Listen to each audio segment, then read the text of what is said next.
Hi, this is Tina Thomas, and this is the interview for Thumbtack.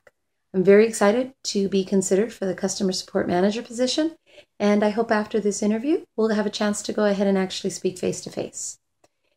You did send me some questions, and I'm happy to go ahead and answer those, but I hope you don't mind. I kind of took them a little out of order. I just kind of, as I was going through it, felt that it was a little bit more comfortable going another way. I know most people won't start their interview with this question, but I figured why not? So the first question that I tackled was the failure question. There was a time that, yes, I myself actually failed and took ownership. So when I was working for Mr. Marriott's office as the resort liaison, one of the responsibilities that we had was to relocate guests who were staying on their reward points when hotels were being deflagged.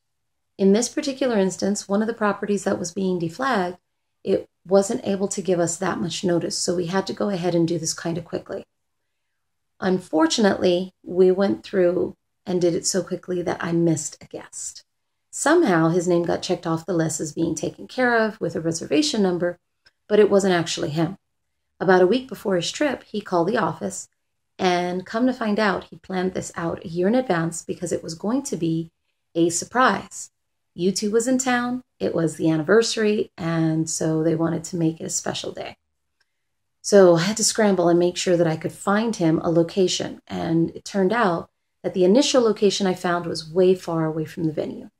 So I had to go ahead and see if there was any way that I could negotiate with a property that really wasn't part of our relocation process to get him closer, because it really was our error, or my error actually.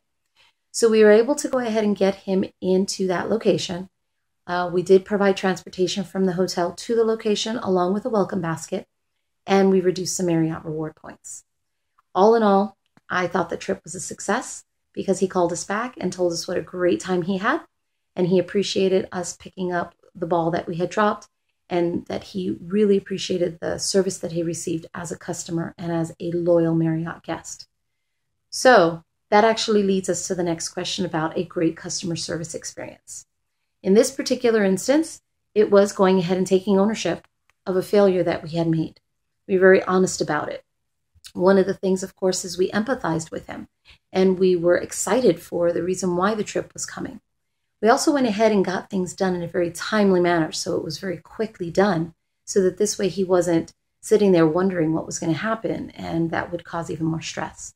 So I think that's really important, the overall as well as all of the individual pieces that come together to fulfill. Do they really understand? Are they really taking my concerns to heart? And do they really empathize with me?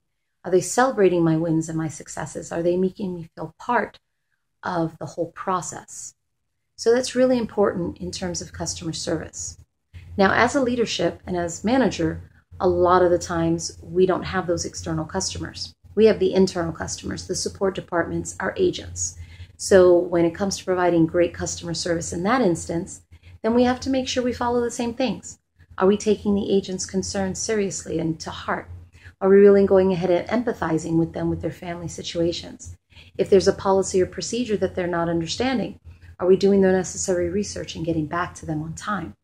And really making sure that they feel part of the process. It's really important. So that actually leads to another question about what makes a great customer service agent. So I think a great customer service agent is a person who has a desire. So they have a desire to do well and to make the customer or the consumer feel as though this was the best service that they've ever received. They also have a desire to go ahead and grow within the company. So are they willing to accept feedback and then take that feedback and grow with it? Are they willing to look at the paths that maybe not necessarily they were considering in the first place to get them where they were looking at going?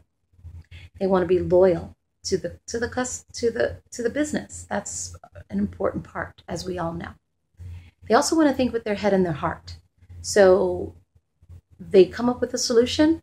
Is the solution not only good for the consumer, but is it good for the business as well? That's really important. Can they have that trust in leadership? So do they know that the leadership is behind them in the decisions that they make? So that leads me to the next question that I answered in regards to what I would do differently if I was the boss. So I currently was part of a startup. I'm currently there. And one of the things that I think is really important is making sure that you have the right people in the right positions. So there were quite a few systems that a lot of us didn't have previous access or experience with.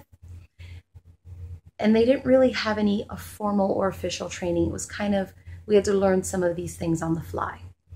So there were some, however, that had used these systems before.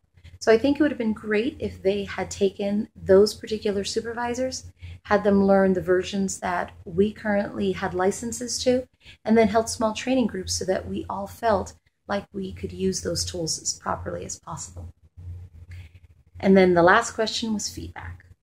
I've done a lot of different things with teams over the years, but this one team that I took over, one of the agents had a really hard time with her average handle time.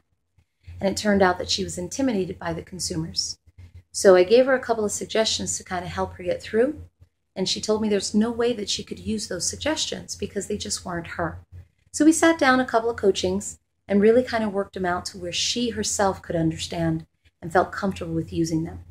And lo and behold, her average handle time felt 2 minutes.